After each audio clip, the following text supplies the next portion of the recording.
Halo Sobat Komsos, kita berjumpa kembali dalam program podcast Koki, Komsos terkini dari Komisi Komsos KWI.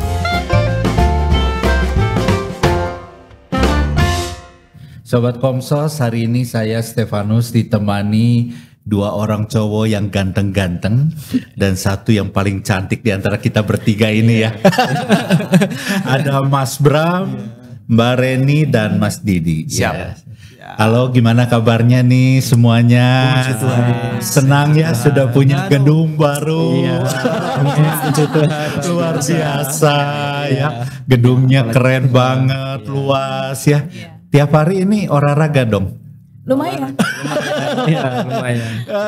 Ngantor di lantai berapa? Saya di lantai 5. 5, Mbak Reni? Iya, Sama semua ya? Semua ada di lantai 5. Satu lantai ya. Oke, kita ngobrol-ngobrol nih. Ya, dengan bertiga ini karena sebetulnya pengennya sih kita ngobrol dengan seluruh karyawan, cuma kan nggak mungkin 40 orang semua ada di sini. Waduh, jadi kita mewakili aja dari teman-teman yang juga kebetulan mungkin punya pengalaman yang sama dengan yang kita ceritain ini. Nah, kita mulai dengan Mas Didi nih. Mas Didi udah berapa lama nih di KWI? Di KWI saya mulai dari tahun 2014 akhir September ya. Jadi kemudian diangkat tetap itu 2015. Jadi ini udah hampir 10 tahun. Hampir 10 tahun. Langsung di komisi liturgi saya. Oh, jadi dari awal sampai sekarang di komisi liturgi.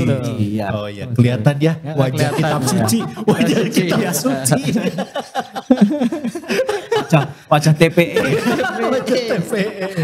Nah, ini Mas Didi ini yang bikinin kalender liturgi setiap tahunnya. Saya dari awal tuh udah masuk diajarkan untuk menyusun penanggalan liturgi yang pakai di Indonesia itu. Selama 10 tahun ini ngalamin berapa bos nih? Pertama masuk itu ketuanya itu Monsinyur Sutrisno Atmoko, Uskup Palangkaraya. Itu sekretaris komisinya itu almarhum Romo Bosco Dagunya Okar. Nah setelah itu ketuanya ganti Monsinyur Petrus Timang yang sudah Uskup Emeritus ya, Keuskupan Banjarmasin.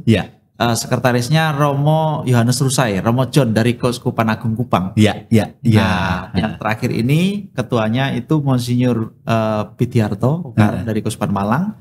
Sekretarisnya Romo Riston Situmorang OSC. Berarti udah tiga bos ya.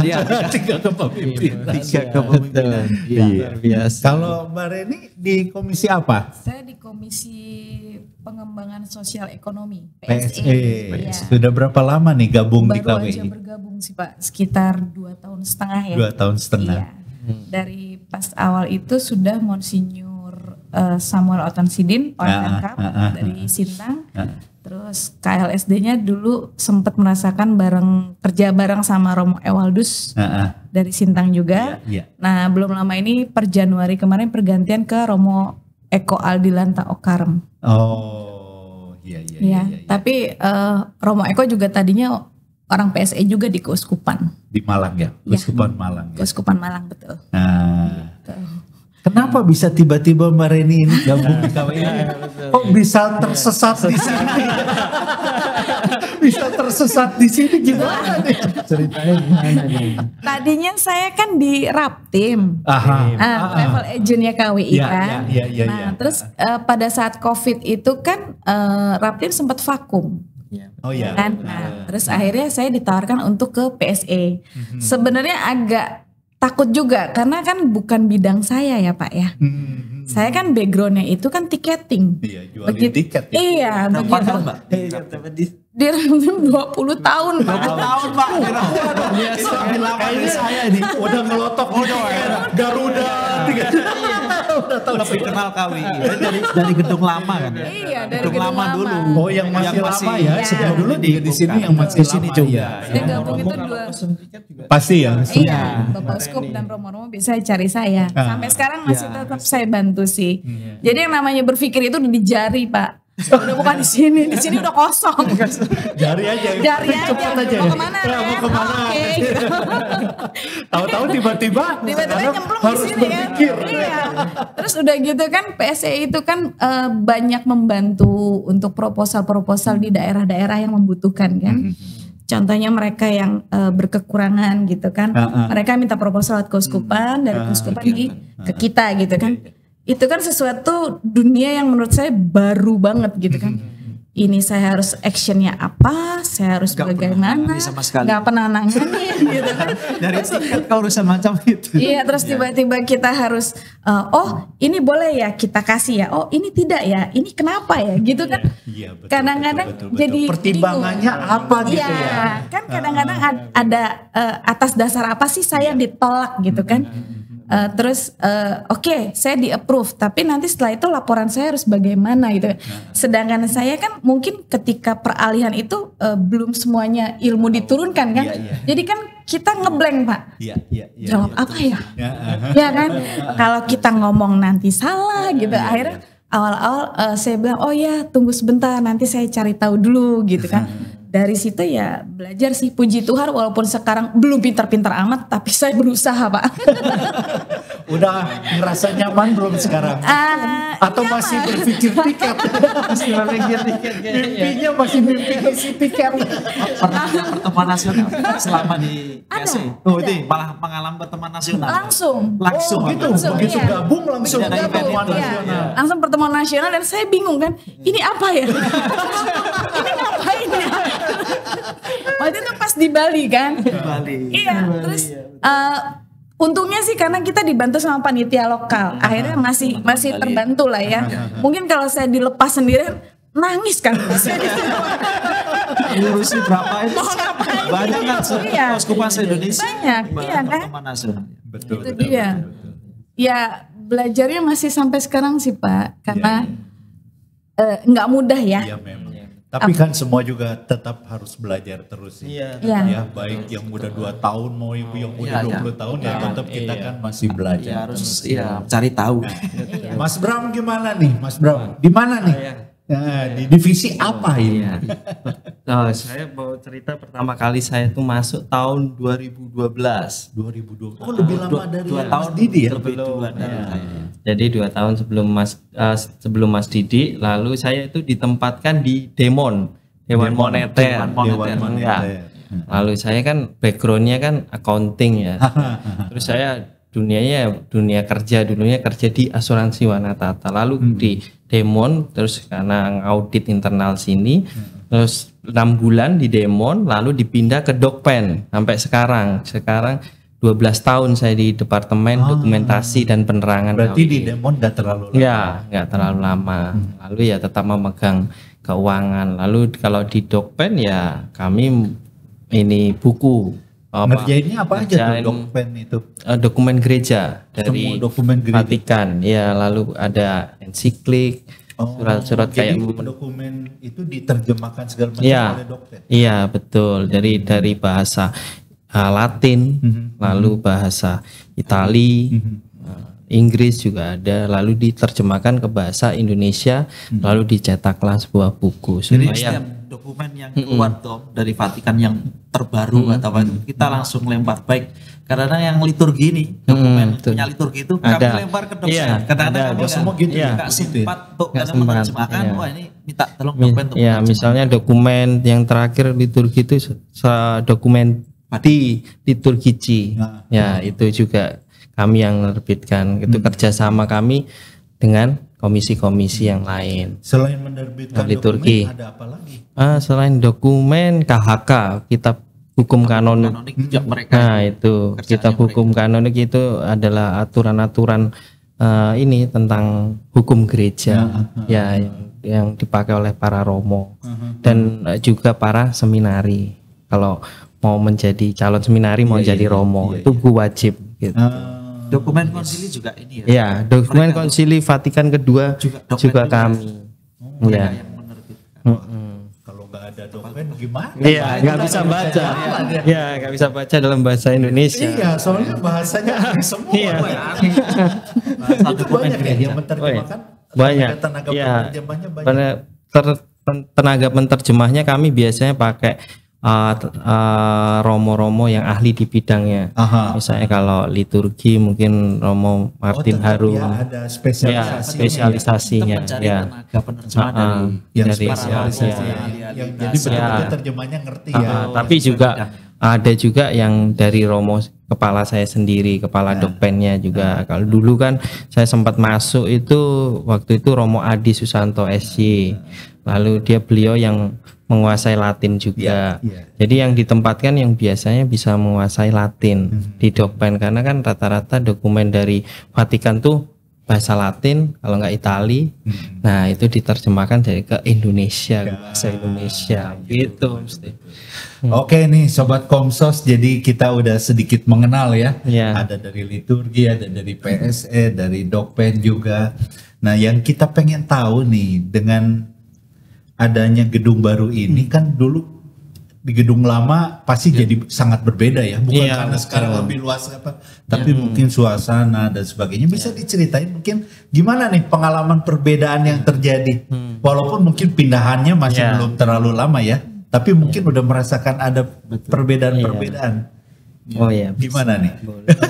Siapa yang mau? Saya duluan ya. Saya mengalami di gedung lama, termasuk Mas Bram, Reni juga kan. Di gedung lama itu kami kerjanya ini Om, seperti khusus ya, satu ruangan per ruangan gitu. Setiap komisi lebih privasi. Dan ruangan komisi liturgi yang lama dulu kan di Cut Mutia yang lama, yang sebelum dibangun ini. Luas sekali. Buku itu kami lengkap gitu? Iya, luas sekali, dan buku perpustakaannya jadi satu ruang begitu. Jadi kalau masuk kantor udah aja seperti dunia sendiri gitu. Seperti dunia sendiri, seperti mereka kerja masing-masing di kantor ruangan-ruangan. Jadi kita mau tertidur mau apa juga nggak ada yang tahu. Komisi aja. Sekarang ada yang ngawasi. Lagi ngapain? Jadi kubikal gitu. Jadi kayak wah ini penyesuaian baru ini kayaknya. Ya gitu, luas dulu. Itu luas, sama kayak dokpen perpus. Besar sekali. Sampai saya itu kan waktu pertama kali masuk ditempatkan di perpustakaan itu Om. Lalu sendirian di situ. Lalu belakang tuh rak buku yang kadang itu gelap gitu ya. Dan lama itu udah puluhan tahun. Ya jadi saya itu agak-agak takut juga di situ.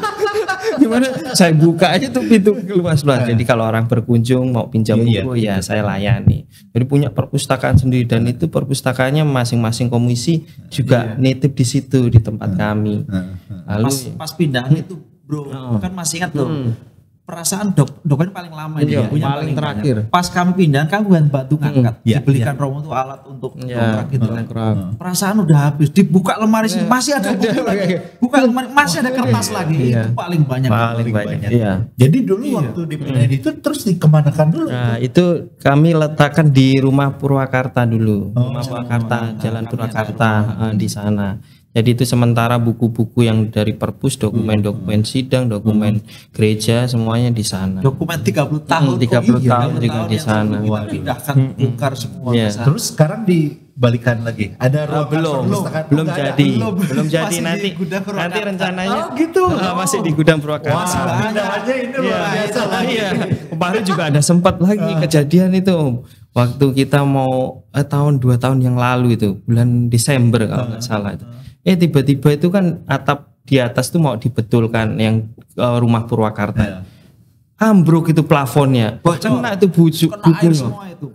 Mereka cetakan dari buku-buku stok kami yang dokumen gerejawi, dokumen-dokumen juga yang itu dari itu juga kena semua. Wah, langsung kita selamatin saat itu. Wah, itu kerja bakti semuanya sama teman-teman satu KWI sekarang semua. Saking banyaknya bukunya. Itu aja sampai semuanya ke sana, bahkan rumah tangga. Kayaknya harus sudah mulai dipikirkan digitalisasi. Iya betul. Memang itu rencananya nanti akan digitalisasi. Terus fisik-fisik itu mau sampai kapan kita simpan? Iya betul. Nah Mbak Reni punya apa nih? Punya pengalaman apa? Pun lama di kantor yang lama itu. Raptim. Saya kayak gitu dulu. Iya, tapi kan pada saat waktu kita pindahan itu nggak terlalu banyak juga sih barang kita kan. Iya, karena karena pada saat di kita tahu tempatnya dapat space-nya kecil kan. Kan itu belum lama renov kan Raptim tuh. Kantornya masih bagus banget terus diambrukin rasanya gimana ya Pak ya? Sedihnya ya. Habis banyak masih gitu kan. Kan foto-foto yang dulu masih ada. Kalau ngeliat tuh rasanya sedih banget kan. Karena kita pindah ke sini kan nggak mungkin barang-barang dibawa. Akhirnya kan sebagian ada yang dilelang kan. Terus ya pokoknya yang kita bawa tuh hanya yang kita bisa. Tapi kalau seandainya untuk tiket kan memang sudah beberapa tahun terakhir itu kan tiket sudah pakai les ini kan, les paper kan. Jadi digital aja gitu. Jadi ya itu kita nggak terlalu banyak ini. Yang penting CPU kita aman. Nah hard disknya itu aman. Karena secara sistem kan dia juga online kan. Betul, kita lebih mudah gitu. Lebih mudah. Iya. Nggak terlalu ribet sih. Tapi ya begitu PSE ini bingung. PSE juga banyak itunya. Banyak. Karena kan sekarang dari satu keuskupan itu boleh mengirim APP kan sampai 5. Ya kan baru APP. HPS boleh 4 sampai 5. Proposal gitu kan. Lumayan ya. Satu triwulan. Terus itu berarti sering ada yang marahin dong. Kenapa saya ditolak gitu? Banyak sekarang jadi kurus. Itu urusan mereka. Saya nggak ngerti itu. Itu nggak ada. Pantesan tadi Mbak juga nggak ada. Kurus loh. Saya udah bilang, Mas saya kurusin ya. Ternyata gitu ya. Iya. Dimarahin orang ya. Dimarahin.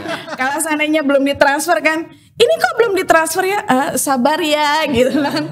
Karena kan pas perpindahan ini kan memang kita agak kesulitan semua pindah kan. Otomatis yang namanya pencairan dana itu agak mundur gitu.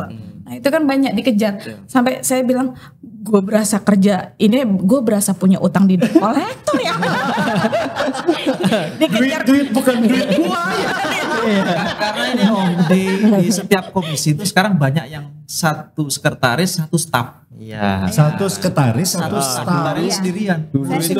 Dulu itu Mbak banyak. Reni sendirian. Dulu sekretarisnya, stafnya. Apa aja saya bisa. Dulu Om Step itu dulu tuh ada 3 kalau nggak salah atau PSE 2. Dulu Mas Yudi sama Mbak Rini. Sekretarisnya Romo, terus stafnya ada 2. Sekarang hanya berdua sama Romo. Sama Romo aja berdua. Wah, komisi lain juga banyak. Liturgi dulu berapa? Dulu liturgi sampai sempat 5. Sekarang 5 stafnya. 2. sekarang 2 stafnya. Makanya yang bertahan masih banyak tuh Dokped. 3.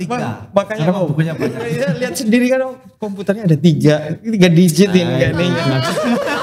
Saking banyaknya. Enggak, tapi ya saya bilang 3 itu bukan apa-apa karena datanya tuh banyak Om dari tahun sekian kan. Saya nggak berani untuk asal menyimpan ya. Di komputer sini ada 4 harddisk, di komputer sini 4 harddisk. Nah, itu yang kami data mungkin perlu bantuan Komsos bagaimana mengamankan data. Itu kan bukan bidang kami ya, yang Komsos gitu. Tolong ditolong ini. Ya nanti tinggal hubungi aja Romo Stefan. Iya. Betul. Punya nase. Data lama banyak. Nah, dengan cerita-cerita ini kan sangat menarik ya bagaimana suka duka kita bertugas ini yang tadinya ada teman sekarang malah harus kerja sendiri dan sebagainya. Lalu hubungan antar dengan teman nih gimana nih? Menarikkah, menyakitkankah? Nah, ini mereka yang ngerasain cubicle dengan saya yang masih tetap sama kan satu ruangan. Nah, coba Mas macam-macam lah. Artinya dalam satu gedung, satu kantor itu kan watak itu kan macam-macam. Itu sudah hal yang wajar ya. Artinya saya menyadari di sini harus penyesuaian Om karena saya pernah kerja di tempat sebelumnya itu kan stafnya juga saya sendiri, kebetulan perusahaan swasta kan. Saya pindah ke sini bertemu dengan orang yang begitu banyak, kami ini ada sekitar 50-an di sini. Kaget ya? Kaget saya pun saya harus menyesuaikan wataknya begini, yang satu suka putar musik keras, yang saya sendiri sudah sepaneng depan komputer dia mulut tiba-tiba ada musik keras. Bro, sekarang kan kubikel tadi itu nggak bisa diem di ruangan kan? Wah datang sedikit, wah siapa yang belum hadir? Ketahuan semua. Ini ada di mana nih ketahuan. Nggak bisa sebul-sebul ya udah kelihatan semua begitu. Itu sih menurut saya penyesuaian. Jangankan karyawan itu ya satu perusahaan gitu kan dengan keluarga sendiri aja wataknya bisa berbeda-beda. Adik kakak aja bisa beda-beda kan ya. Apalagi kita yang ketemunya udah apa tua-tua ini gitu terus tiba-tiba harus penyesuaian. Memang itulah suasana kerja seperti itu. Tapi kan mungkin yang dirasakan adalah bahwa kita bisa menjadi satu keluarga, saling mendukung. Kayak tadi ada yang kebanjiran kan semua ikut turun tangan waktu bongkaran di sini pun kita sama-sama capek. Itu mungkin menjadi sesuatu hal yang menarik juga. Nah, sekarang KWI udah berusia 100 tahun. Mungkin ini ada harapan-harapan apa nih?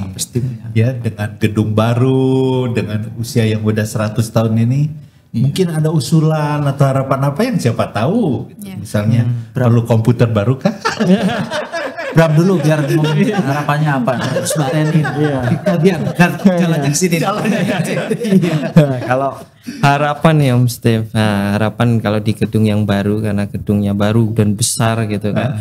Nah kan dulu juga ngerasain gedung yang lama, lalu pindahan ke Cikini, lalu ke sini. Nah harapannya saya di sini tuh kita kan sama-sama cubicle gitu, makin kompak. Harapannya supaya kita juga makin kompak, terus makan bersama. Sekarang dulu kan terpisah per ruang, sekarang kami bareng-bareng dengan Romo, jadi harapannya makin dekat dengan Romo, makin dekat dengan staf-staf yang lain.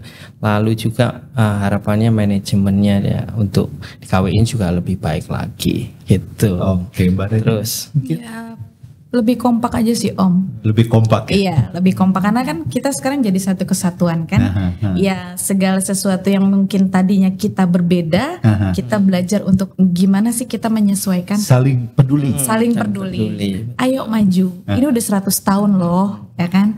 Harus lebih baik lah dari kemarin. Gitu sih. Ini ada proposal 4 yang ditolak, tolong dong. Iya. Tolong dong. bisa ditambahin. Gantian dong. Bilangin saya lagi keluar. Proposal. Iya. Bawa mimpi loh lagi. Duh, siapa belum cair ya? Kasihan, kacau. Mas ini mungkin menambahkan. Saya berkecimpung di komisi liturgi itu dulu biasanya disebut kayak komisi penerjemahan ya, seperti Dokpen itu. Nah, di sini kami khususnya itu atau KWI ya itu punya dokumen lama atau buku-buku lama yang saya kira ini menjadi suatu kekayaan Gereja Katolik Indonesia ya. Nah itu harapannya dengan gedung baru semua tertata menjadi lebih baik. Nah buku-buku tua yang ini sebenarnya lagi saya bawa ini Om. Nah ini bisa diperlihatkan juga. Bawa ini tuh Bang. Waduh ini. Nah buku apa ini? Ini buku misa. Jadi selatannya buku misa Roman. Tahun 1920 itu buku paling lebih tua dari gedung ini. Luar biasa. Nah ini saya bersyukur bertemu dengan buku-buku macam ini. Ini buku rujukan, buku referensi yang saya kira kalau KWI tidak merawat, menjaga dengan aman, dengan apa istilahnya dengan profesional, buku-buku macam ini. Mau merujuk kemana lagi gitu. Sayang banget. Ini masih ada satu lagi yang tahun 1935 lebih muda lagi. Nah yang baru tahun 2002 misalnya Romawi ini dan yang terakhir 2008. Jadi kami punya buku 4. Nah makanya pas pindahan itu kami agak lumayan berat bukunya itu. Buku tebal-tebal dan harus hati-hati karena ini bisa sobek. Ini udah lapuk ya. Udah lapuk. Harapannya juga justru harus ada perlakuan khusus. Perlakuan khusus. Makanya hanya sekedar simpan aja di rawat. Betul. Dan ini masih banyak sekali di gudang. Nah harapannya nanti dengan manajemen yang lebih baik, perpustakaannya bisa diakses dengan baik gitu kan. Itu aja yang paling penting karena saya 10 tahun ini merasa saya cinta banget dengan buku liturgi. Iya betul. Sayang itu kok hanya digeledakin atau begitu gitu. Nah, tanggapin ini buku ini kayaknya memang para Romo juga harus harus dengar. Ini buku-buku ini Om nanti harapannya juga nanti kan ada perpustakaan Dokpen di lantai 4. Nah nanti itu perpustakaannya modern, nanti dikelola oleh profesional, nanti semuanya di-scan digital. Lalu nanti ada ruang arsip juga. Nah harapannya seperti itu, nanti semua buku itu sudah terdigitalisasi dan bisa dicari di database. Dan ada satu lagi yang menarik itu saya pernah menemukan, ini kerjanya Dokpen. Ada buku kecil isinya adalah keputusan-keputusan para uskup dari tahun 19 sampai 1980. Ada. Dan itu saya temukan, itu kerjanya Dokpen. Dan saya sangat senang karena bisa ngerti kenapa perayaannya dipindah hari Minggu. Oh, itu diputuskan uskup sekian. Gitu. Itu semua. Iya. Dan itulah perlu digitalisasi. Kumpulan makanya itu sangat. Dan mungkin juga itu bisa juga disosialisasikan ya buat umat ya. Buat itu kan jadi menambah juga pengetahuan kita. Betul. Itu database yang sangat harus dirawat, harus dijaga. Walaupun mungkin sekarang sudah nggak berlaku ya, tapi itulah perjalanan gereja Katolik dari masa ke masa. Yang ada di gedung KWI ini. Menarik itu. Menarik. Wah, kalau mau digali lagi masih banyak nih. Masih banyak. Di sini itu banyak sekali romo kan yang juga gabung di sini ya. Iya, betul. Apakah hubungannya dengan para romo ini baik-baik saja kah? Baik, pasti baik. Banyak teman ya. Apalagi romonya kami sekarang sendiri jadi satu. Saya gabung di sini, saya lihat romonya kadang-kadang canda ini. Iya. Ini walaupun bukan di komisi. Iya. Jadi dulu makan masing-masing, waktu ruangan masih sendiri. Nah, sekarang kumpul semua di sini. Dengan romo-romonya. Tadi acara karyawan beri acara itu, romo-romo di belakang itu seru banget. Betul. Seperti itu. Jadi saling kenal ya. Oh, saling kenal. Romo makan apa? Kami kan makan support. Bawa masing-masing kan. Romo bungkus apa? Nih mau ini, buka ini. Jadi saling berbagi malah juga. Jadi kami saling berbagi di ruang makan. Salah satu poin positif ya. Poin positif dari gedung ini yang kita rasakan. Bersamaan. Ya, kebersamaan. Oke, sebagai terakhir nih, tiap orang harus menunjukkan satu orang romo yang paling antik, yang menurut kita itu paling menyenangkan atau paling antik atau paling apalah juga gitu. Ayo, siapa yang mulai? Mau mikir dulu nih. Boleh romo sendiri, boleh juga mungkin dari komisi lain. Yang kadang-kadang, romo ini apa gimana gitu, lu punya kebiasaan apa gitu. Ada coba Mas Bram mungkin udah ada. Bentar, romonya di sini sih lucu-lucu semua, asik-asik gitu, kayak sahabat gitu, suka menyapa. Nah mungkin ada satu Romo Martin kayak. Romo Martin. Kenapa uniknya apa nih? Itu komisi KKP PPMP. Apa itu? Nah Romo Martin tuh kalau setiap mau melewatin ruang Dokpen, dulu kan masih ruang, selalu manggil nama saya, Mas Bram gitu. Saya masih dingin. Ya Romo gitu. Jadi jauh dia lewatnya di sana. Kan di luar ruangan saya, tapi selalu ngomong gitu. Terus balik lagi, Bram gitu. Ya Romo gitu, saya bilang gitu lah. Unik dia itu. Yang lainnya enggak panggil kalau yang rajin menyapa ya. Terus ada juga Romo Iko. Tapi harus sering dilihat, siapa tahu enggak ada. Terus ada Romo betul ini. Iya. Romo tadi nyapa? Enggak sih, kan baru datang.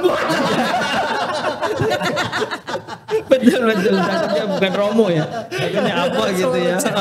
Terus ada juga Romo lagi nambahin Romo Jatmiko itu dulu. Karena kami di lantai 2. Dulu kan masih di Cikini, kan per lantai itu ada kayak semacam ibadat pagi per lantai.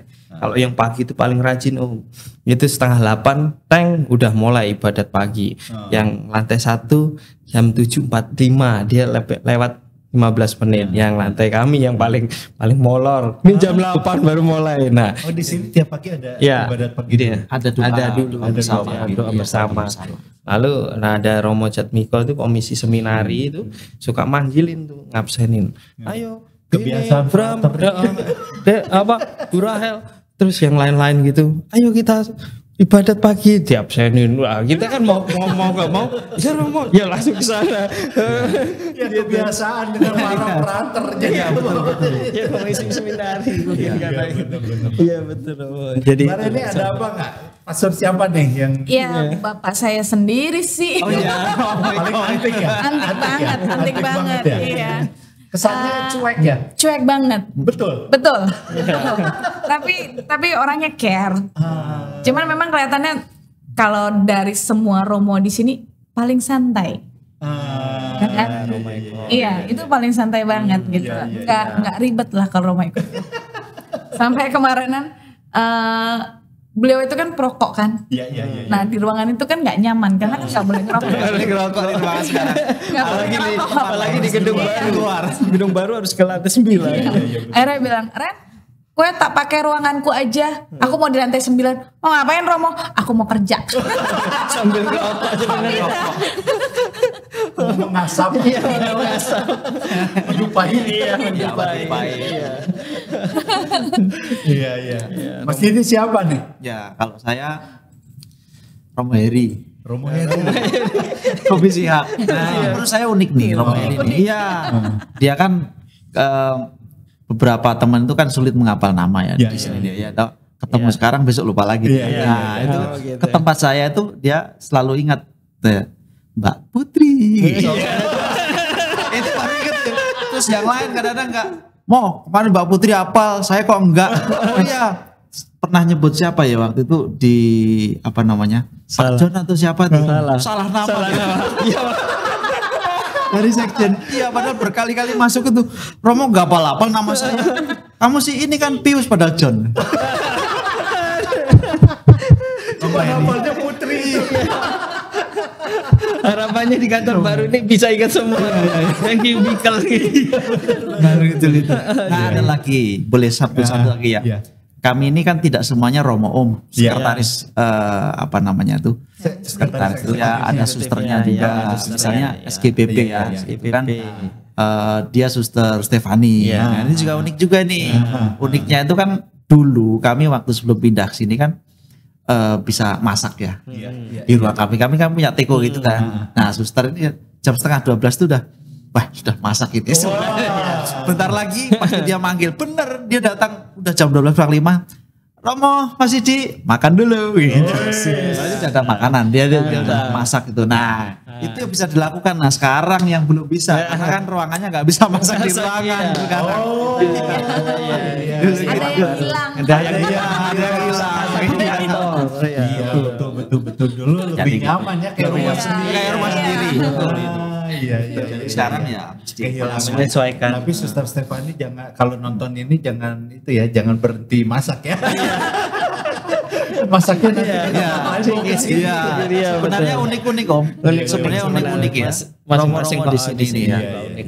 Ya, saya kira ini adalah pengalaman yang menyenangkan ya, dan mudah-mudahan teman-teman yang lain juga mempunyai pengalaman-pengalaman yang menyenangkan, yang menguatkan kita sehingga kita juga jadi. Kan kerja itu sebetulnya bukan hanya sekedar uangnya aja, tapi bagaimana suasana.